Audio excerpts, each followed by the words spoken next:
Saudações, ouvintes e telespectadores do Papo de Garagem. Sejam mais uma vez muito bem-vindos no podcast favorito na programação do Mobilidade Estadão. Tô certo? Espero que sim. E hoje vamos receber a presença ilustre de Rodrigo Menberg. Tudo bom, Rodrigo? Tranquilo, e você, Matheus? Tudo certo por aqui. Para quem não sabe, ele é CEO da Esquilo. A Esquilo, que é um aplicativo de e-books e audiobooks para tu conferir na telinha que melhor te agradar. O papo vai ser interessante. Antes de escrever mais esse capítulo em nossa história, seu Diego, a introdução é sua.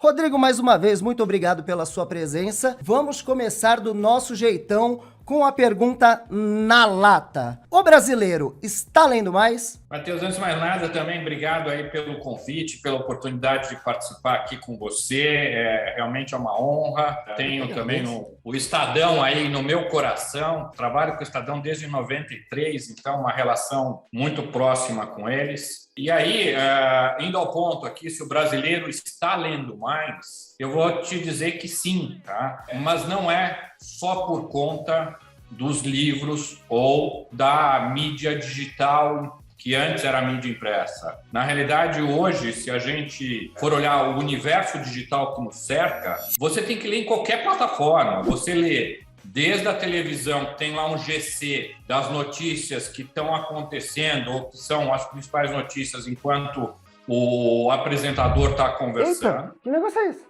Boa noite. Até as redes sociais, onde umas são mais imagens, outras são mais texto, mas a leitura está ali inerente. E aqui tem um ponto que a gente discorda muito com tudo que se diz que o Brasil é um país de não leitores. Eu não concordo, tá? Vou te dizer porque eu não concordo, Matheus, e aí eu vou na minha história com o Estadão. Mais ou menos em 93, os grandes jornais do país, principalmente aqui em São Paulo, o Estadão, começaram a agregar conteúdos editoriais complementares ao noticiário, vamos dizer assim. O que eram isso? Eram fascículos, livros de interesse de massa e que pudessem ajudar a aumentar a venda do jornal nos dias em que eram encartados. Então, qual era o grande objetivo ali no início de 93? Vender muito jornal aos domingos, porque o domingo era o dia onde tinham classificados e era o dia com maior faturamento publicitário. Em 93, 94, existia uma briga muito grande entre circulação nos jornais de São Paulo, né, e o Estadão foi aí o nosso parceiro durante muitos anos e começou agregando fascículo de grandes coleções. O grande projeto dessa época que a gente fez foi uma enciclopédia de conhecimento gerais, vamos dizer assim, não uma enciclopédia de verbetes, né, mas uma enciclopédia com os temas principais da educação brasileira, língua portuguesa, matemática, história do Brasil, geografia, uma série de coisas, onde a indústria editorial brasileira estava passando por uma reformulação também de avaliação do Ministério da Educação para poder certificar as obras que realmente tinham sentido comprar, e não comprar em cima de relações muito mais políticas do que de qualidade de conteúdo. E junto do Estadão a gente lançou essa coleção que chamava Help, tinham todas essas matérias. Nós colocamos esses fascículos aos domingos e entregávamos 800 mil fascículos por semana. A tiragem do jornal deve ter aumentado aí algo em torno de 100%, 120% em relação a um domingo que não tinha um encarte. E aí você está dizendo o seguinte, as pessoas foram lá para comprar um pedaço de um livro? Foram. Elas foram atrás de ler, de aprender. Tá? Então, já nessa época, ou seja, onde não existia o mundo digital, né, 93, nem internet quase tinha no Brasil, acho que nem tinha, era em linha de escada, a gente atraía interesse de potenciais leitores usando os jornais como grande distribuição, porque eles tinham uma circulação, e tem ainda uma circulação muito relevante, e chegam em vários pontos de venda. Naqueles anos, tinha mais ou menos 30 mil bancas no Brasil. Então, qualquer coisa que você colocasse editorial, você atingia uma distribuição muito grande. E aí tem um caso, Matheus, que inicialmente eram fascículos, depois isso era dado de graça, então realmente a pessoa ia lá, pagava pelo jornal, aumentava a venda do jornal, porque tinha mais gente interessada. Quem financiava toda essa conta era o aumento da circulação, que viabilizava um faturamento publicitário maior. Mas na evolução dessa indústria, né, os jornais olharam isso também como uma oportunidade de geração de receita complementar mesmo, pura, usando conteúdo editorial. Em 97, a gente desenvolveu aí com o Grupo Estado uma coleção de livros de vestibular. Fizemos um projeto maravilhoso. A coleção chamava Ler é Aprender. Pra você ter uma ideia, tinham 20 volumes. A gente rodou os livros nos Estados Unidos, que era super confidencial, porque existia uma concorrência enorme entre os dois grandes jornais do país. Então, era coisa assim, a gente passava escuta no telefone para saber se não estávamos sendo furados aí, porque era muito dinheiro que se movimentava, muita estratégia de comunicação, de marketing. E essa coleção a gente trouxe dos Estados Unidos, nós rodamos 130 mil exemplares por título, né? E nós colocamos a venda numa quinta-feira. Compre o Estadão, mas, se eu não me engano, era R$ 3,90 e leve um livro de vestibular. E esse livro nada mais era que um livro de domínio público, ou alguns títulos até tinham direitos autorais, e no final do livro a gente tinha ali alguns comentários sobre o que poderia cair nas provas de vestibulares daqueles anos. Vendemos aqui no Brasil, em São Paulo só, estado de São Paulo, entre as 6 da manhã e as 9 da primeira quinta-feira, os 130 mil livros que a gente trouxe dos Estados Unidos. Tivemos que reimprimir várias vezes e tal. E aí você vai dizer o seguinte, o brasileiro não lê. Cara, em 97, a gente, em 3 horas, usando bancas, usando mídia massiva, que um veículo de comunicação como o Estadão tem para entregar, a gente conseguiu vender mais do que qualquer livro naquele ano na livraria, mesmo o best-seller, vendeu. E esses números não passaram nos institutos verificadores, vamos dizer assim, de leitura do Brasil. Assim como hoje, quando você vai perguntar se o brasileiro realmente lê mais, plataformas digitais como uma que chama Wattpedia, por exemplo, não está na mensuração da quantidade de livros lidos pelo brasileiro. Nos últimos 6 anos, o Wattpedia teve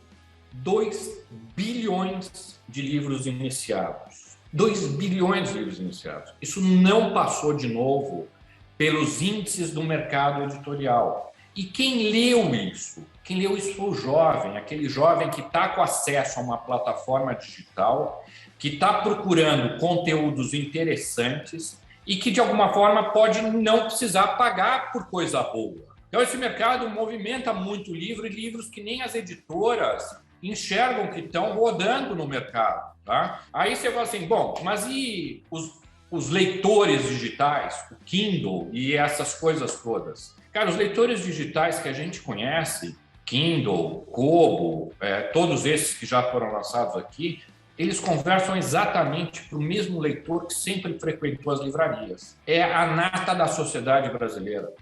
Não é a massa. Então, você está falando, dentro dessa nata, você continua atingindo o mesmo tamanho de público. Você nunca vai escalar.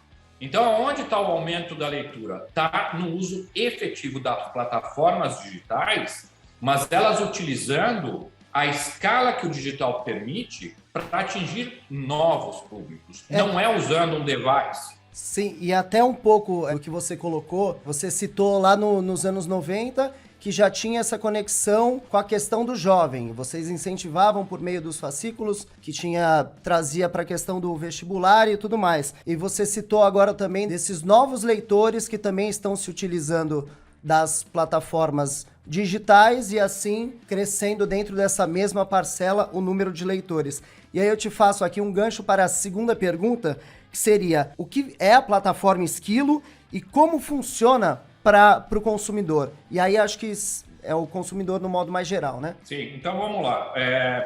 Hoje, se você for lançar uma plataforma de leitura, como qualquer startup aí que a gente conhece, você precisa investir muito na conquista do usuário pagante pelo aquele seu serviço e na taxa de retenção. Isso é o famoso ROI, né? Ou CAC, vamos dizer assim, é o custo de aquisição do consumidor. E isso para ir para o mundo aberto, é uma briga de gigantes que precisa ter muito dinheiro e dinheiro principalmente de investidor. É difícil uma companhia que está iniciando conseguir fazer frente a potenciais players como a Amazon, como o Google, que já operam as suas grandes plataformas, que entre elas tem leitura, né? Você tem a Amazon com Kindle, você tem o Google ali com o Google Play Livros. Então, o que a gente fez? A gente já estava inserido no mercado de telecomunicações, entregando também conteúdo relevante de massa, mas não em formato livre. O que a gente fazia? Vamos fazer um serviço aqui de saúde, tá?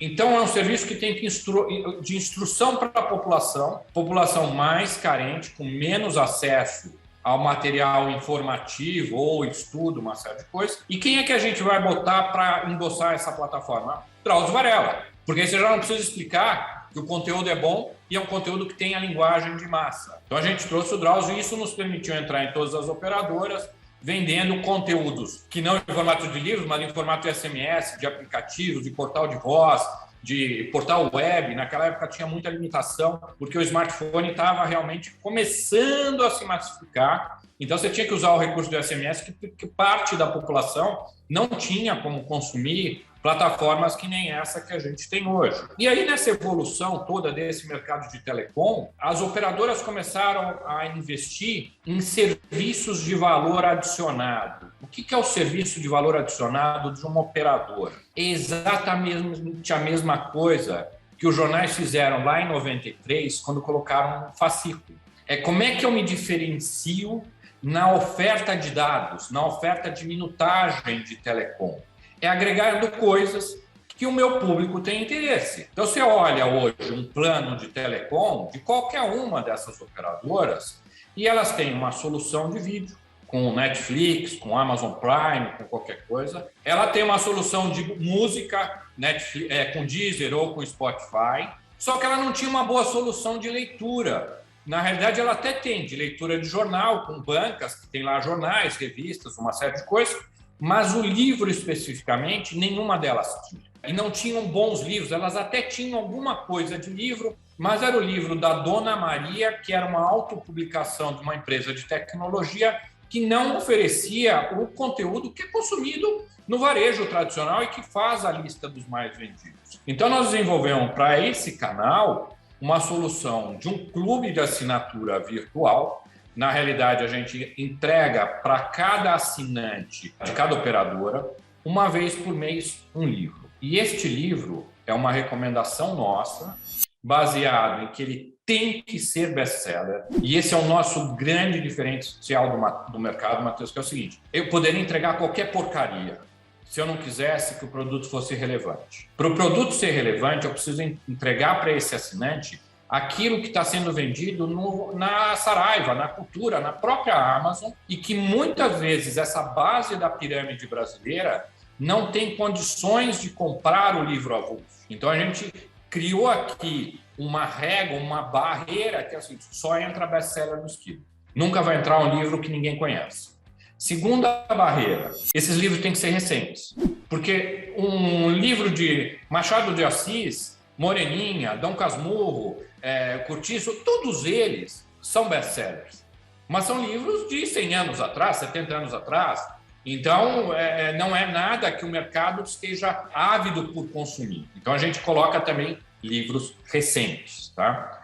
E aí, o próximo grande desafio é como é que você traz a indústria editorial para dentro de uma solução desse tipo. Primeiro, você convence a questão da distribuição, as operadoras. Hoje, as operadoras no Brasil têm algo em torno de 225 milhões de clientes, ou de linhas, vamos dizer. A definição melhor é linhas, né? Porque um cliente pode ter 2, 3 linhas. São mais linhas do que brasileiros, inclusive. Então, você tem que ter um trabalho muito forte de convencimento nessa base para agregação de valor de livro. E livro não é tão bem visto como filme e como música, mas tem uma boa parcela da população que também tem interesse. Vamos voltar lá nos jornais que a gente vendia ali. Vamos voltar na questão do Wattpad, que tem consumo de livro. Então, se você trazendo bons títulos dentro de uma boa oferta, você tem um consumo. Então, nós convencemos primeiro as operadoras, convencemos as 4, hoje todas têm a solução Esquilo embarcada, e depois tivemos um trabalho muito forte junto à indústria editorial, porque ela também é uma indústria tradicional. Na realidade, ela é uma indústria, talvez de todas, é a que mais está demorando para se transformar com os recursos que a digitalização permite. O segmento editorial, ele usou a digitalização para vender livro físico, não é para criar, não é para usar a escala que o digital permite para você efetivamente se beneficiar de um acesso massivo. Com certeza. E um pouco do que você trouxe, você falou de ocasiões de consumo que vídeo você atualmente consegue consumir em tudo que é canto e tem uma aceitação boa. O áudio, exatamente a mesma coisa, que está sendo agregado nesses diferentes serviços. Só que aí eu lembrei que tem uma incrível ocasião que eu prefiro muito mais ter um livro ali me acompanhando, que é no deslocamento, né? Exato. Costumeiramente eu pegava transporte público e estava sempre acompanhado de um livro. E aí eu gostaria de perguntar justamente sobre isso, que é como a mobilidade, como que ela influencia a jornada dos consumidores digitais de livros e audiobooks? Eu vou dizer assim, essa mobilidade já era um mercado consumidor de livros. Há 10 anos atrás, você ia no metrô aqui em São Paulo e tinha aquelas machines lá de venda de refrigerante, tinha de livro também. As grandes plataformas internacionais de audiobook e de streaming de livros aconteceram e deram certo nos países onde o sistema de metrô é usado por boa parte da população, independente da sua classe social. Então, você entra, por exemplo, lá nos países nórdicos, os caras estão com um smartphone escutando um audiobook. Então, tem tudo a ver a mobilidade com o e-book e com o audiobook e com o smartphone. Isso já vem de tempo também, né? Isso legal que você colocou. Então é uma cultura que já se desenvolveu paralelamente com a questão da mobilidade, que como você colocou, das vending machines, que tem os livros, isso eu lembro bem aqui na linha 4 amarela, tem uma lá que eu lembro, não sei se hoje... Acho que ainda tem até hoje, Matheus, tem, né? Eu acho que ela tá lá até hoje. Então, e aí você faz essa, não sei se dá para dizer, essa adaptação para a forma de se consumir, e ainda mais com o advento do audiobook, que também é um outro passo na história toda, né? E essa questão do audiobook, ela traz um novo mercado consumidor, que é o automóvel, é o carro, né? A Volkswagen lançou o ano passado, numa campanha muito pesada, de que era um carro tecnologicamente novo, o Nivus. E dentro do comercial do Nivus, a Volkswagen separou ali alguns frames para dizer que ela entende que o audiobook é o novo rádio do carro. Então ela destaca no comercial que o audiobook é o novo rádio do carro. Como numa montadora investe no multimídia e ao mesmo tempo gasta dinheiro do filme publicitário, do minuto publicitário, para dizer que o audiobook é o novo rádio, ela está criando um novo canal para consumo de livro, que a gente nunca imaginou que você ia vender livro dentro de carro. Ninguém da indústria editorial imaginou isso. No metrô já acontecia, mas dentro do carro ninguém nunca tinha pensado. Então, até porque não dá, né? Na direção ali, se fosse inventar de abrir o livro, não ia dar muito certo. Não recomendamos. Não dá. Então, assim, dentro da mobilidade, você vê, a gente tem acordo com montadoras, então Volkswagen é um caso desse. Todos os carros multimídia da Volkswagen, multimídia última geração que eles têm hoje, saem com o Esquilo embarcado e a gente oferece 1 ano gratuito para esse cliente Volkswagen. A gente tem acordo com a Jeep e com a Fiat através de uma montadora, através de uma operadora que faz a conectividade do carro. Nós fechamos um acordo global com um fabricante de solução multimídia de automóvel para sair também dentro de concorrências não só nacionais como internacionais com a nossa solução. E a gente tem um outro parceiro que é muito típico também aqui do Brasil, que é o Sem Parar. Porque o Sem Parar ele cobra uma mensalidade para você usar o meio de pagamento, seja para pedágio, seja para estacionamento, e a concorrência dá de graça o tag, né? Então, os concorrentes do Sem Parar estão tentando pegar um pedaço desse mercado que ele criou nos últimos 10 anos. Para um banco que tem um tag, o que ele quer é que o dinheiro continue dentro do banco e que não circule dentro de outros negócios. O Sem Parar não, ele precisa preservar o negócio da cobrança de assinatura e do valor agregado que ele gera. Então a gente fez um negócio com o Sem Parar, onde também o assinante do Sem Parar tem direito a um audiobook por mês. E um audiobook, de novo, de um best-seller recente, relevante. Para quê? Para que ele possa escutar no deslocamento do carro. A gente teve a infelicidade,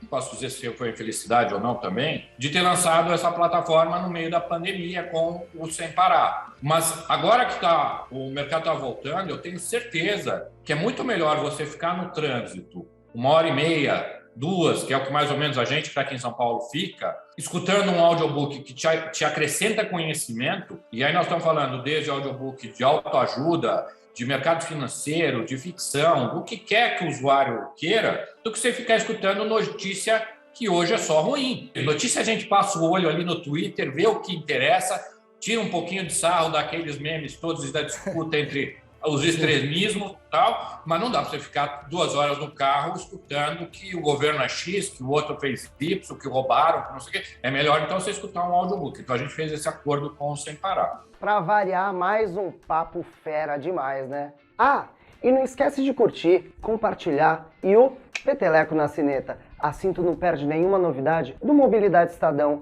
Uma dica boa, não esquece de conferir os nossos outros episódios. Tá aqui no canal.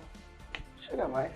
Eu achei interessante essa parte, o lance do audiobook já vir nos carros, e aí eu comecei a entender essa questão das parcerias, o que certamente impacta no número de assinantes e tudo mais. E entendendo um pouco mais sobre isso que você falou, de estar presente nos parceiros, nessa questão da montadora, do Sem Parar, me veio essa questão, que é a 4ª pergunta que eu compartilho contigo. Como a plataforma, ela alcançou os números de clientes que ela tem hoje, e como que faz para reter essas pessoas utilizando o app? Isso eu vou te dizer que talvez dentro de uma startup seja o segundo desafio. O primeiro é trazer primeiro o cliente. Na verdade, o primeiro é conseguir um investidor, né? O segundo é trazer o cliente, depois é reter o cliente de modo que ele dê o retorno financeiro que você tem que ter no investimento da aquisição. É um livro de 3 passos, né? E são gigantes, tá, Matheus?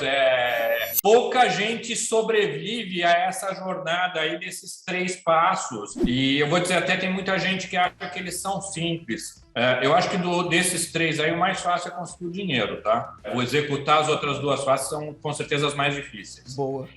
E eu acho que entre trazer o cliente e reter, o reter é mais difícil ainda. Então, o primeiro ponto que a gente trabalha aqui, você só pode entregar coisa boa. Porque se o usuário tiver uma experiência ruim, ele não volta no mês seguinte. Como é que funciona o Esquilo? Uma vez por mês eu te recomendo um livro. Então é como se fosse um clube de assinatura físico, onde uma vez por mês eu vou mandar o livro para a tua casa. Mas eu começo a te avisar, quando eu mando o livro desse mês, qual é a nossa indicação para o mês que vem. E aí você fala assim, putz, eu não gosto desse título. Não tem nada a ver com o meu perfil. Então, se eu estiver entregando algo que não tem nada a ver com o seu perfil, eu não vou te reter. Porque se você ficar um mês fora, você provavelmente não volta no segundo mês. Então, eu tenho que te dizer o seguinte, olha, eu vou te entregar no próximo mês a autobiografia da Michelle Obama, e é um livro que nós temos na plataforma, então estou colocando aqui livros que a gente tem, e você vai falar assim, putz, não tem nada a ver com biografia, não gosto disso, história de americano, não quero, eu quero algo que me dê mais inspiração, tudo. Eu quero uma autoajuda. Pode ser um mindset? Pode. Você troca. E aí, ao invés de eu mandar para a tua casa, fazendo aí analogia com um livro físico, ao invés de eu mandar para a sua casa a autobiografia da Michelle Obama, eu te mando um mindset. E ali naquela hora, quando chegou aquele dia, você fala, que legal, chegou o livro que eu queria. Então, você tem aí mais 30 dias para ler. Nesse movimento, Matheus, se a gente conseguir, mais ou menos, e aí pelos dados oficiais, e de novo, eu não concordo com a métrica dos dados oficiais, porque ela pega só um pequeno extrato do que se lê no Brasil, os dados oficiais indicam que o brasileiro lê 2,8 livros por ano. Na nossa proposta, eu entrego um livro por mês para cada assinante dessas grandes operações. Se você consegue tirar a média de 2,8 para 12, o ganho social e intelectual do brasileiro é absurdo. Isso não tem valor para a nossa sociedade. E não tem valor para o mercado como um todo, não tem valor para as operadoras, porque elas estão contribuindo para a essência do nosso futuro, que é a educação. Se a gente não mudar a educação, não adianta falar em saúde, porque aí o cara não tem condições de imaginar como vai ganhar mais ou como exigir melhor dos governantes, porque não tem educação. Você não consegue eleger bem os políticos, você não tem educação, você acaba... Então, assim, a educação é a chave do futuro do país. Se a operadora ou esses grandes canais conseguirem cumprir essa missão de transformar a gente de 2,8 de média de livros por habitante para 12, nós daqui a 15, 20 anos vamos ter um país completamente diferente. E por que nós podemos afirmar isso? Porque, de novo, nós não estamos entregando porcaria. A gente está entregando o livro que realmente é mais vendido no varejo, ou seja, as pessoas cultas consomem, a nata da nossa sociedade vai na livraria, vai na loja online e compra. E eles são livros internacionalmente reconhecidos na sua maioria também. Então, são conteúdos que agregam muito valor para essa base de clientes. Então, eu vou dizer, é o momento perfeito para o Brasil, não é nem só para as operadoras ou as montadoras ou os meios de pagamento ou os bancos que são nossos clientes. É um momento perfeito para a sociedade, para o mercado editorial, porque ele está chegando num público que ele não chegava. Nós tivemos que mudar todo o modelo de negócio do mercado editorial para convencê-los a entrar dentro da solução do Esquilo.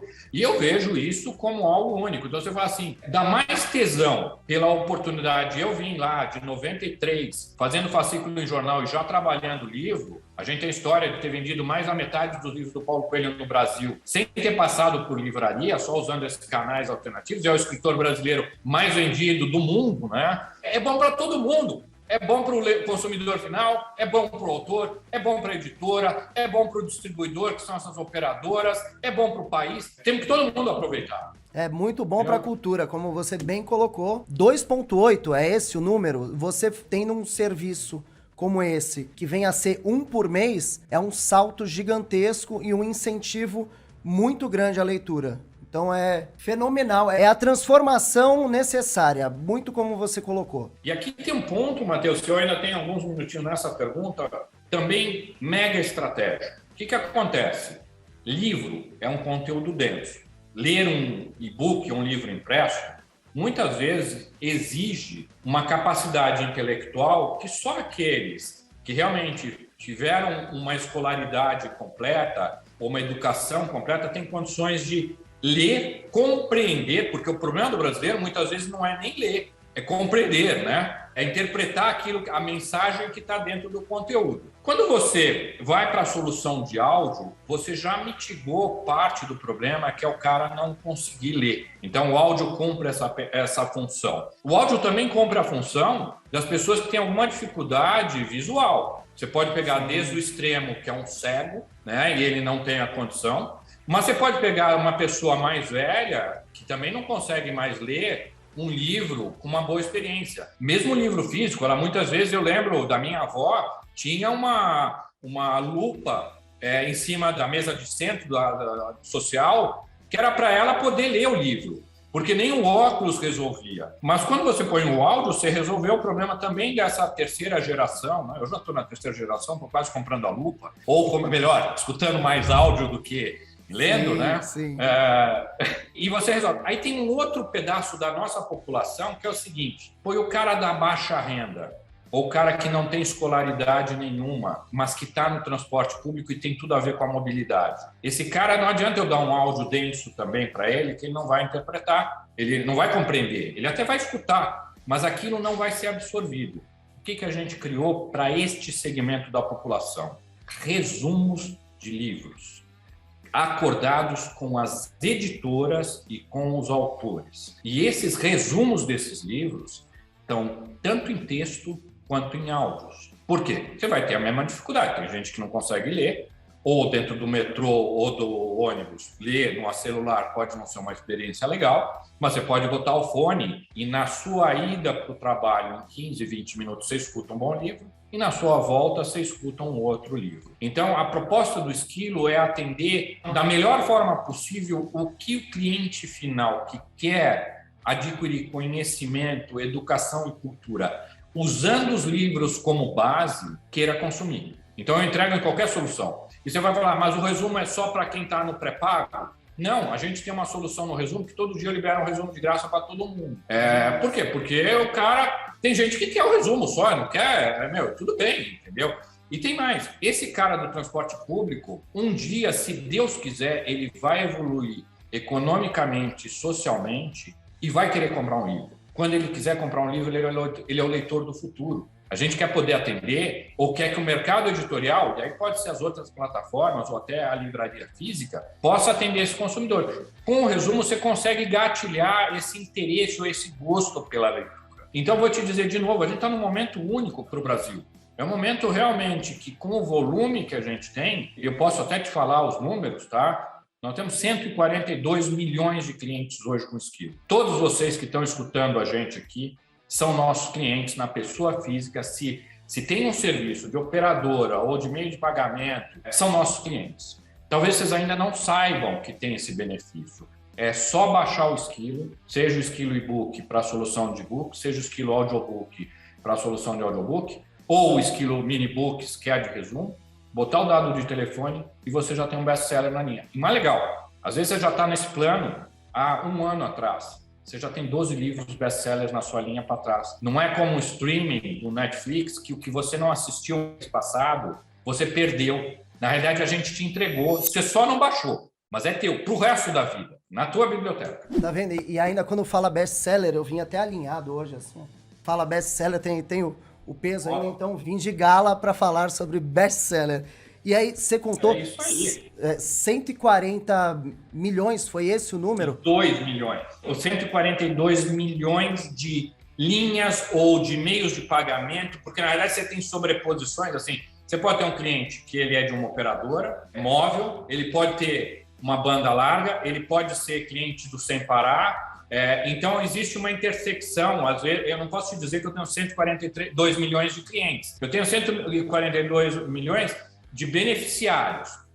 Pode ser o mesmo, pode ter dois benefícios. Aí você vai falar assim, mas eu vou ter o mesmo livro em todas as plataformas que eu tenho? Não. A nossa solução identifica que você é um assinante de uma operadora e você tem um e-book. Se você tiver um outro parceiro nosso que tem um serviço também de e-book, o livro nunca se repete. Então, ao invés de uma vez por mês você ter um livro só, você pode ter 2. Ou você pode ter um livro e um parceiro nosso, um livro em e-book e o outro que entrega em audiobook. Você tem 2 soluções, mas você tem livro ali também. E aí o mais impressionante de tudo, nós lançamos Esquilo em maio de 19, tá? Foi quando o aplicativo foi para o ar. Nós já pagamos para o mercado editorial 1 bilhão e 600 milhões de livros. Nós pagamos. Então você vai falar assim, cara, isso aí é fake, isso não existe. Tá, então trouxa sou eu e paguei 1 bilhão de livros para as editoras. E isso é só perguntar para qualquer editora quanto elas receberam de livros. Eu tenho um vídeo do Paulo Coelho falando, inacreditável que o Esquilo, em menos de X tempo, entregou 5 milhões dos meus livros. Então a gente tem isso e a gente pagou. Não é pirata, não é uma coisa fakeada, não é dado. De novo, é o seguinte, está no teu plano, é um benefício que você tem. Você fala assim, não quero. Liga no operador e pede para cancelar. Talvez o benefício de você tenha isso no seu plano, você perca algum benefício que a operadora está te dando e ter o kit. Tá? Às vezes até a oferta, que nem você fala assim, vou no McDonald's e compro um McLanche Feliz. Compra tudo separado, você vai ver. Está muito mais caro do que a oferta. O que as operadoras estão dando para os clientes é oferta. Mas eu não quero que meu filho compre uma batata. Não faz mal, a mãe, você come, seu filho não precisa comer, você come. O Esquilo permite isso também. Eu não vou ler o livro, dá para sua avó. De repente ela quer, entendeu? Exatamente. Ainda acabou dando uma dica, que fica aqui a ideia de dar um ótimo presente incentivando a leitura. E aí eu vou te perguntar, vou trazer aqui para nossa quinta e última pergunta, em tom de curiosidade.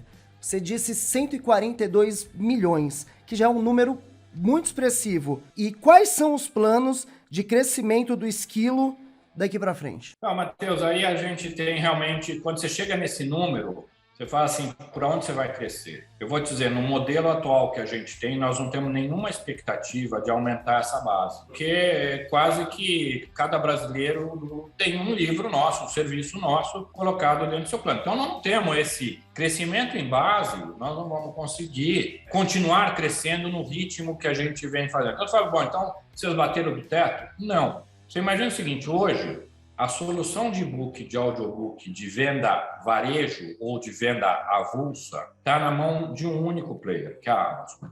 Se você quiser comprar um e-book ou um audiobook em qualquer plataforma digital, nenhuma outra a não ser a Amazon, Apple e Google atendem. A Amazon é 90% do mercado. Tá? Nós estamos levando essa solução para as editoras e para os varejistas tradicionais, as livrarias tradicionais, delas entrarem no jogo do e-book e do audiobook avulso para fazer frente à concentração que está indo para a Amazon. Então, você vê o seguinte, por que ninguém tem? Porque é caro fazer, e você vende um livro hoje, e você vai ter que dar manutenção no aplicativo o resto da vida, porque o cara que comprou um livro hoje, ele tem que poder consumir o livro.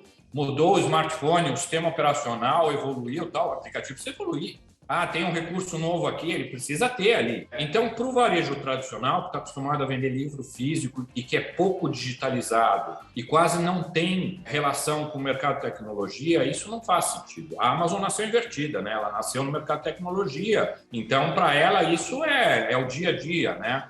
Então, a gente está oferecendo essa solução no mercado varejo. Então, aí tem mais uma grande oportunidade de crescimento para o esquilo, para o consumidor do esquilo, porque, de novo, a gente entrega um livro por mês. Mas a gente tem muita reclamação nas lojas dos aplicativos de gente que acha que um livro é pouco. E eu não tenho uma solução de venda. Mas ele pode comprar o livro numa livraria que ele gosta, o livro digital, e resgatar dentro do esquilo. Então, esse é um dos canais. Internacionalização também está no nosso plano. A gente já tem uma operação em fase final aí na América Latina com um parceiro bem importante. Então, a internacionalização é um caminho que nós vamos fazer. E eu acho que tudo que também é digital, a gente não pode desenhar um plano estratégico e ficar restrito a esse plano. As oportunidades vão surgindo à medida que você vai fazendo diferença ou criando um novo mercado. Vou trazer a referência do audiobook no carro. Eu nunca imaginei que a gente ia vender livro dentro do carro. Será que isso não vai ser um grande mercado? Surgiu por acaso. Nós não vamos atrás. Surgiu por acaso. E é nessa que vai crescendo. Dentro Exatamente. Tem muita coisa ainda que está por vir, então, possivelmente, outras oportunidades de crescimento também. Sensacional? Vocês se amarraram? Eu curti demais. Antes da gente finalizar o papo, o que eu vou deixar? A tradicional dicadouro? A leitura é para o intelecto, o que o exercício é para o corpo. Rodrigo, posso dizer aqui que tivemos uma aula que precisa estar nos livros do Papo de Garagem. Muito obrigado pela sua presença. Algum recado final para o pessoal que está nos assistindo? Bom, Matheus, antes de mais nada, de novo, obrigado aí pelo convite, pela oportunidade de estar aqui com vocês, poder contar um pouquinho do esquilo. E eu acho que a mensagem que eu tenho aí para passar, e não é fazer propaganda, baixem o esquilo. Eu tenho certeza que vocês têm o serviço, vão se surpreender com o que você já recebeu lá e o que ainda está para receber. Tem livro que nós vamos lançar antes do mercado tradicional. E não é qualquer livro, não. É livro que está na lista do... o autor está na lista dos mais vendidos há 3 anos. E está nas primeiras 3 posições. Olha o spoiler. Ele vai lançar primeiro. Spoiler vindo, assim, eu vou dizer, ele trata do mercado financeiro.